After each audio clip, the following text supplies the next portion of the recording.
Hello, Sir Jerome. Kumusta po? Redman Toys Raymond here. So, ito sir, testingin lang na muna natin yung unit na order nyo.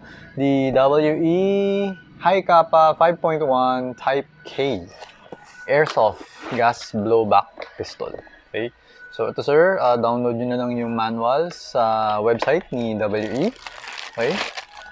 So, ito sir, yung pistol. Okay? Actually, ito yung pinaka-best, parang ito yung best seller kasi. So, okay naman siya. Okay? Maganda naman siya. So, yan. Maganda yung grip niya kasi maganda yung ganun design. Sakto siya, parang, ano yun, parang makapit. Tapos, yan. Medyo matibay naman tong slide na to. Tapos, alam mo yung crisp, malutong naman, yan o. Parang, so, okay siya. Okay? So, yan. So, ito yung magazine. So, lalagyan na natin ng BB para matesting natin. Okay. So, pag nag-practice kayo, lagyan nyo, 18 lang na bala, no? Siguro pinakamarami nito, 20. Huwag nyo pupunuin. Para hindi rin agad-agad masira yung spring at saka hindi masira yung loading nozzle. Okay. So, yun sa testing natin, gagamitin natin is 1, 2, 3, 4, 5. 5 lang, no?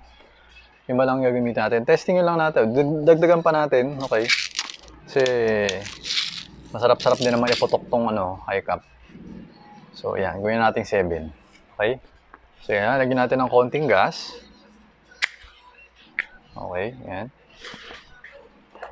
Ayan. Trigger finger out. Medyo mataba lang siya compared sa mga Glock, sa mga ibang medyo makapal, no? So, pero okay pa rin naman. All in all, okay pa rin naman.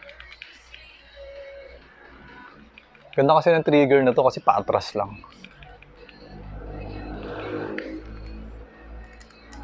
Okay? So, ito na. Testingin na natin. Pasok ko na. Yan. Mabilis siya hawakan dito kasi magaspang. May serration. So, mabilis hawakan. Mabilis ikasa. Pag wala kasi, pag diretso madulas eh. Okay? So, yan. Okay. So, buksan ko na ang ating chronograph. Medyo usog lang tayo ng konti. Medyo malakas kasi yung tunog ng high kappa. Yan o. Nakakabingi. 373.4 368.8. Parang malutong siya. Malutong yung palo niya. Yung tunog niya. 363 358.5 356 346.9 and 346.7. Okay? So, yan siya. Nag-open yung chamber niya. Remove the magazine. Okay? So, pull back the slide. Baba mo yan. Hammer down. Okay? So, kakas ko. Gumagana naman yung ambidextrous, no? Yan. So, it only works kapag nakakasa or nakababa to. Yan. Okay? So, huwag mo siya pipilitin kapag hindi. Para hindi siya masira. Okay? So, ayun, Sir Jerome. Okay na yung unit mo. So, pwede ko na siya i-pack for shipping. Okay? So, after this video, picturean ko yung unit mo, then attach ko yung picture. Actually, ayun yung mga item eh.